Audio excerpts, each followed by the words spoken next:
All right, what's up, everybody? Good morning. Welcome to a hump day edition of Morning Scone presented by Brock, the Batteries Orthopedic Clinic, Hudco Roofing, HudcoRoofing.com, and restoredmotions.com. Hope all of you are having a magnificent start to your Wednesday. How about your New Orleans Pelicans? No Zion, no BI, no Herb, no problem. Pels beat the Mavs last night. Phenomenal shooting day for Trey Murphy. Just sensational win for that team to be shorthanded and to still find a way to win that game against one of the best teams in the NBA, team led by one of the best players in the NBA, and Luka, on a national broadcast as well. It was a TNT game last night, so pretty awesome to see, man. Fired up for it. So, Pels get a win last night. Brian Kelly was named the Bobby Dodd Coach of the Week, the National Coach of the Week. Of course, Bobby Dodd Award goes annually to the best coach in college football, and they have weekly honors. So Brian Kelly got it this week for the Ole Miss win. It certainly justified. I was doing an interview last night, and someone asked me if Brian Kelly should be the National Coach of the Year. And my answer was no. He wouldn't even be the SEC Coach of the Year. That honor should and likely will go to Josh Heupel.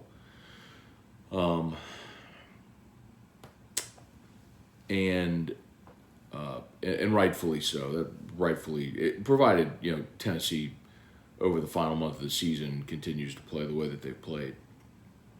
They got to beat Kentucky and they play Georgia, and they still got those tough games against Vanderbilt. But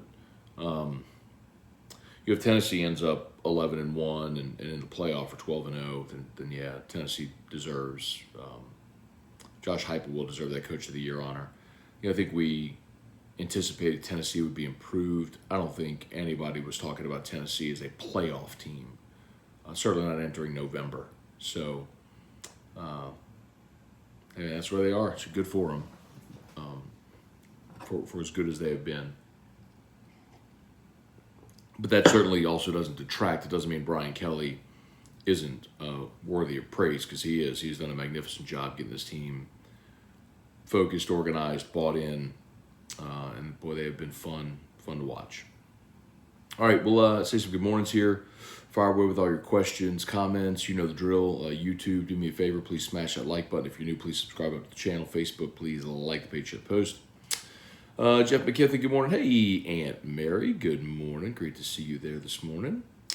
David Coslin, Chase Pellegrin, Deborah Cowart, Josh Higginbotham, Kelly Gross, Dad, good morning. Keith Rosenbach, good morning from Midland, Texas. Tyler Alexander, good morning. Quentin Breakbill, Paul Losi, good morning. Good morning, old boy. Good morning, old boy. Tim Gotro, Chewalt one, Wacky Chris, good morning from Chalmette. Pels looking good. Pels looked really good last night, man. And it's, there was a time, heck, just a year ago when they started 1-13. Zion was injured. We found out was injured in the preseason and would miss the entire season. Where it was hard to even justify reading a score because nobody cared. But when that team made the trade last year for C.J. McCollum and, of course, brought in Jonas, Herb Jones's emergence, same with Trey Murphy, and now you get Zion back, especially after the way they finished last year. The energy and excitement around this team is palpable. And, to win that game last night was massively impressive. Now, look, Friday, they got a huge task. Look, Friday, they were on the road in Phoenix. And Phoenix beat Golden State last night. I actually watched that game. That was Otter's lock as well. He had Golden State, which did not hit. But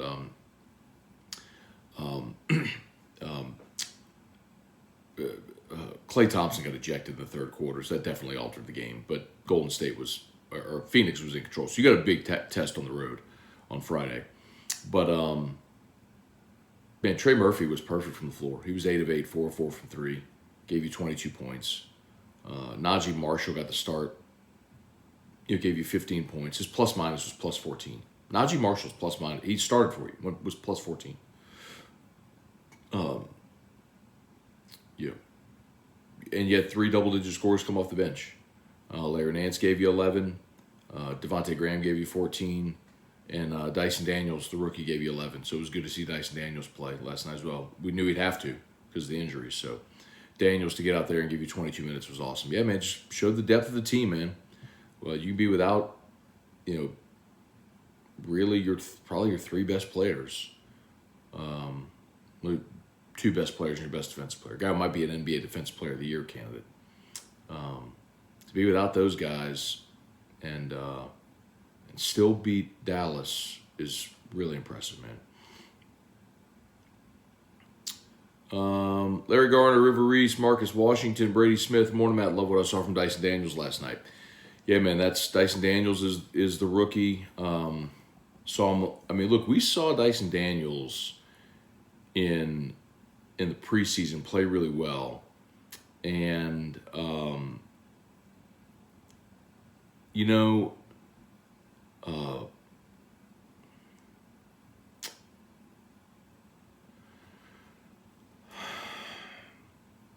yesterday on AFR, I don't know if you heard it, but Todd Graffinini came on and kind of made a point about, Herb last year, early in the season, starting out of necessity and then never relinquishing that role. I'm not telling you that Dyson Daniels is going to start the rest of the year. I mean,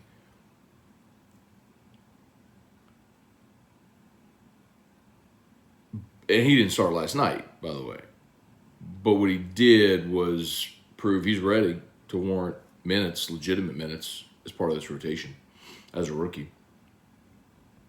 Look at all the basketball questions this morning. Crazy. I'm telling you, man. Crazy. Todd Harris, what's up? Robbie White, good morning. Did you see Stanford is offering a free trial promotion for season tickets for 2023? Last 2 home games this season are completely free to go. Wow. I had heard that. I didn't know the details of it.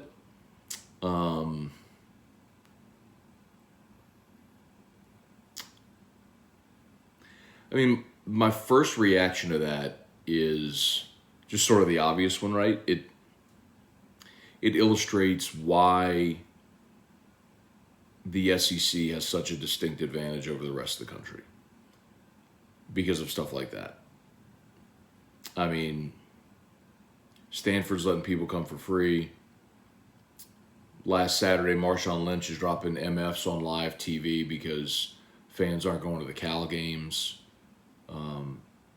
There's just a different level of give a darn here. I mean, as we know, I'm preaching to the choir, but it's a great example of it.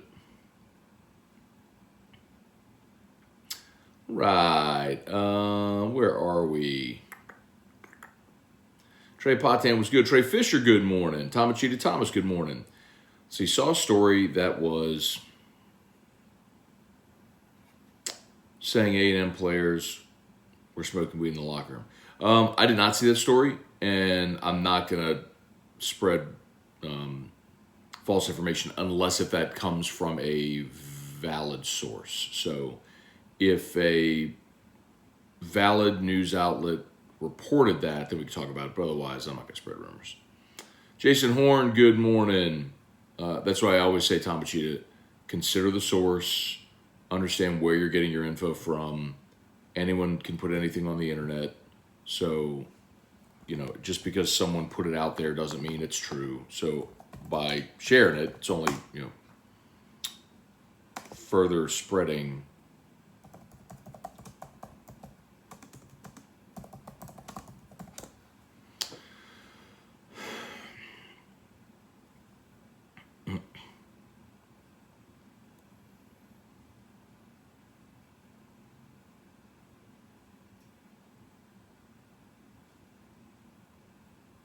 I'm Googling it right now because I want to see who's reporting it.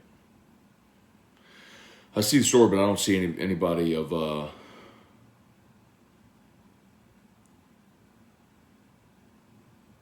So Clay Travis is the one saying it on Twitter. Yeah, I'm gonna need something a little more solid than that. If that's the case, bro. You want to talk about bad culture? Ooh. Trivia Carter, good morning. Nicholas Cantrell, Hunter Broadhead, good morning. Do you think Florida can cover the 22.5 against Georgia? Oh, I am not touching that at all. I mean, my thought is to tell you yes, because rivalry games, and that game in particular, generally is closer than that. But I wouldn't touch a 22-point line in that game. Will Jimbo survive if he goes 5-7 or 6-6? Great question. I don't know. I mean, here's what I can tell you. There's some people who would argue that, his contract will save him. What I'll tell you is Texas A&M could write a check to cover that contract 100 times over and never blink. I think more than anything, it would be the perception of paying that buyout, and does that cause more instability? I think over the final month, they need to see progress in that program. And I think Jimbo could make the argument, hey, look, we're down to our third quarterback. You just lost 3 offensive linemen for the year. Last year you signed the number 1 class ever. Let me develop those guys, sort of thing. If that's the case, I'll bring in an offensive coordinator, same thing Les did, all that stuff. Maybe he stays, but boy, I tell you. I mean, I don't think they beat Ole Miss this weekend. I don't think they're beating LSU. So, I mean, they got some tough times ahead, man.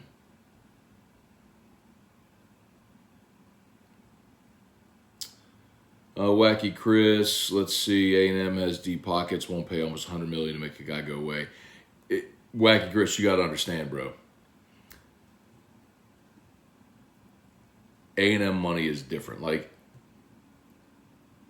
they estimate on a given game day in Kyle Field, there are 20 billionaires in the suites. Bro, they, like, writing a $80-90 million check is insignificant at Texas A&M. It's insignificant. So it's really not.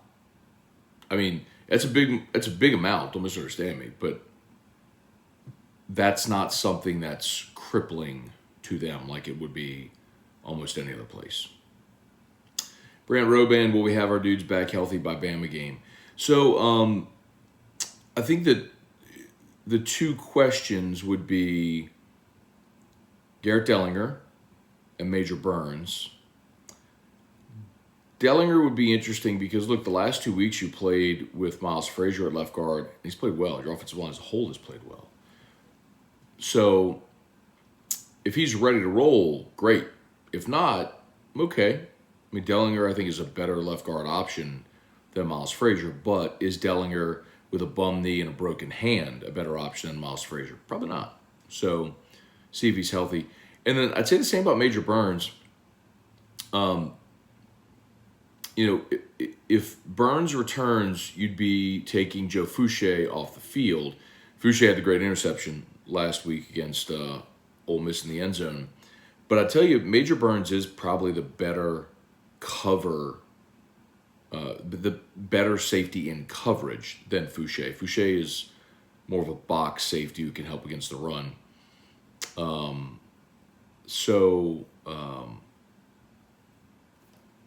I guess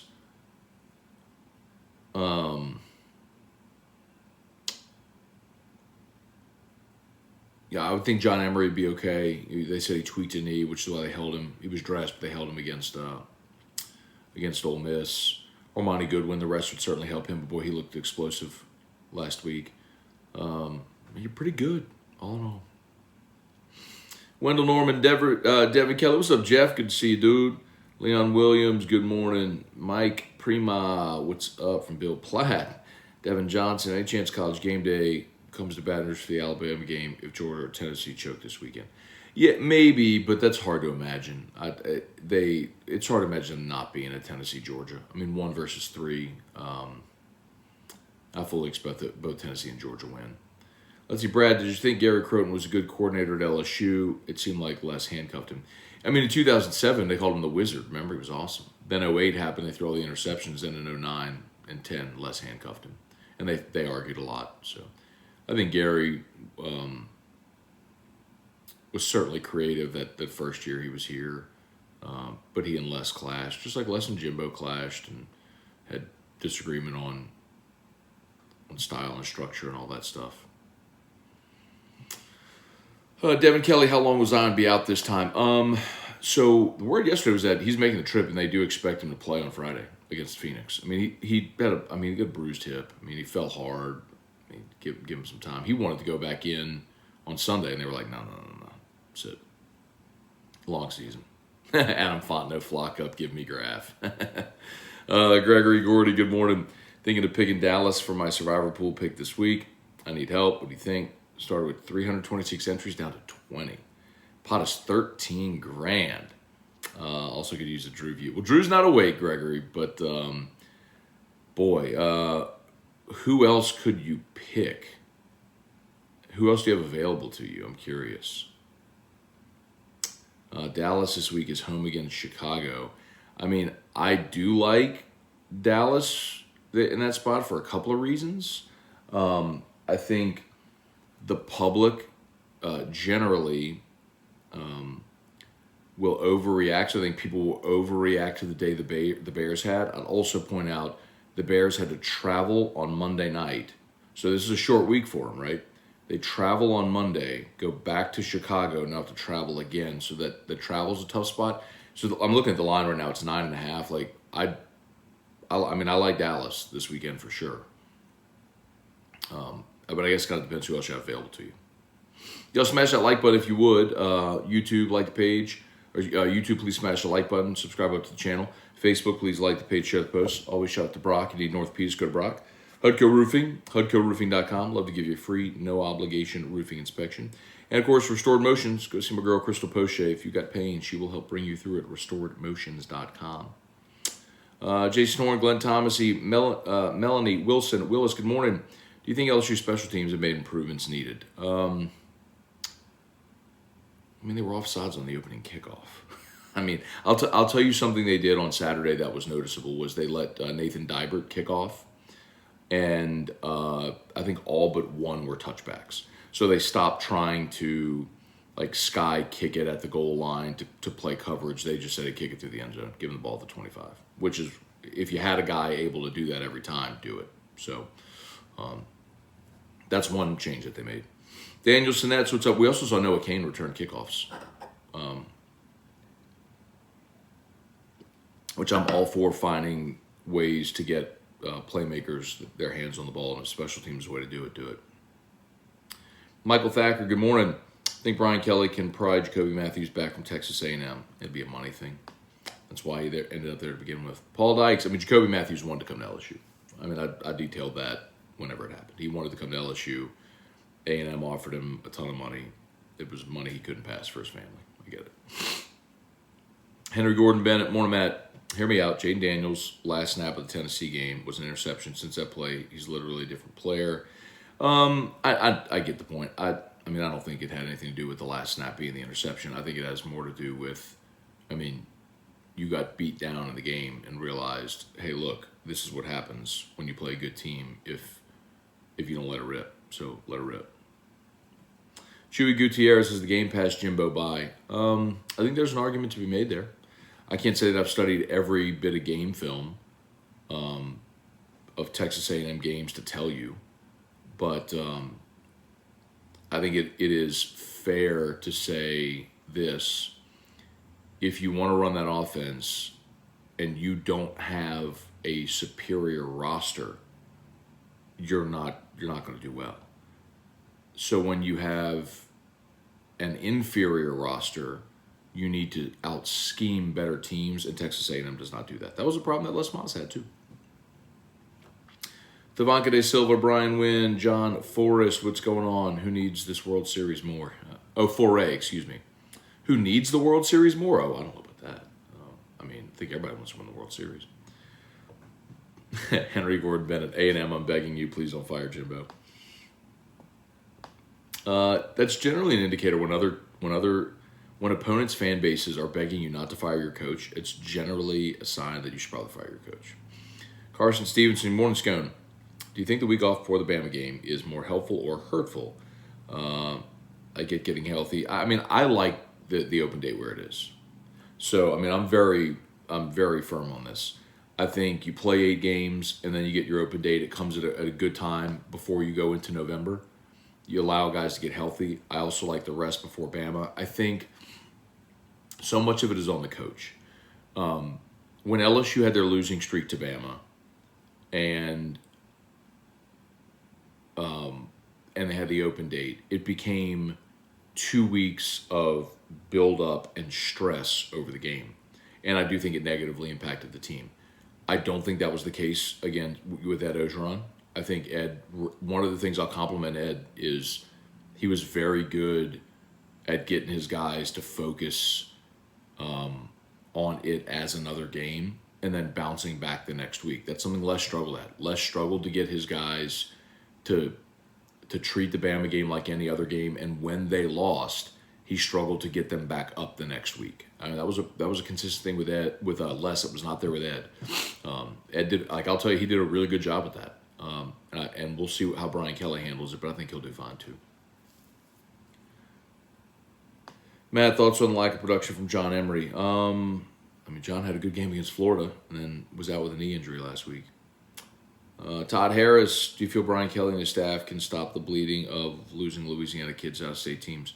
I mean, I feel like they've done that, Todd. I mean, you look at their current class, it's top loaded with Louisiana kids. I mean, some of those guys, like, I mean, Arch Manning was never coming here. Eli Holstein was never coming here. Jaden Osbury was never coming here.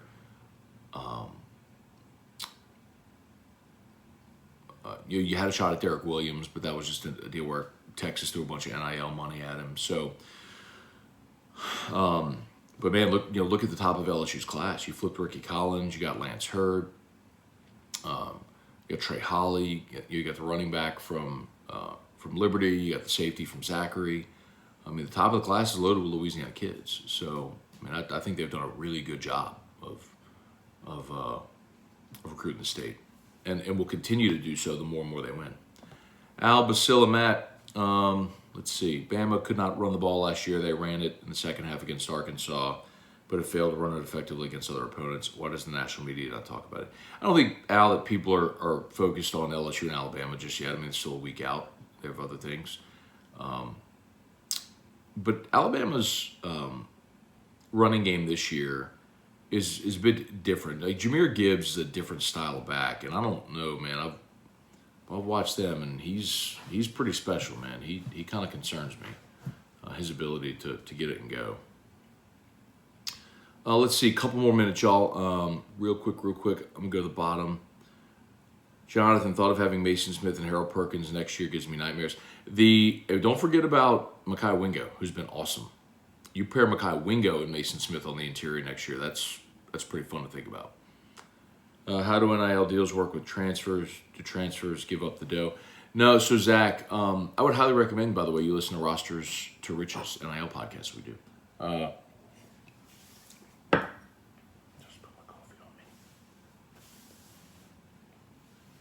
No, legally they can't. And a lot of times, like, so the A&M deals, how they're structured is, like, it's like if you sign like a 1-year contract, they pay out per semester, and the payments come like 6 weeks into the semester, sort of thing. So it's not like you get now I'm telling you, it's one of the reasons Harold Perkins flipped. Is Harold Perkins thought he was going to get $500,000 from Texas A&M and get it up front, and he didn't. Instead, it was like a 4-year deal where you get 8 payments, 8 equal payments by semester, 6 weeks in the semester. And I think in his mind, he was thinking, let me go get this $500,000, play a year, and then maybe go somewhere else. I can't confirm that, but I'm telling you, I think that's like on the record. But I think that's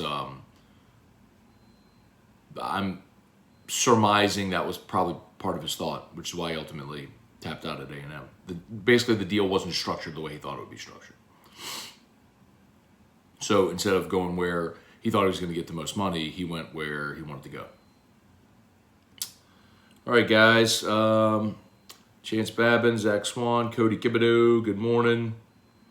Dedrick DeRozan, Brett DeGrow, Jay Benoit, morning Matt, LSU Daily Podcast. Yeah, man, I had trouble getting LSU Daily uploaded last night, so my apologies. I will try to get it uploaded this morning when I get into Guarantee. So if you were expecting LSU Daily this morning, my apologies.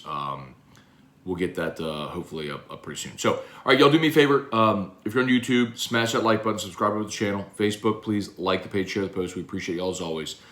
Trying to get LSU Daily up here soon. And, all right, we're looking forward to AFR 3 today. So, y'all have a great day, and we'll see you 3. Peace.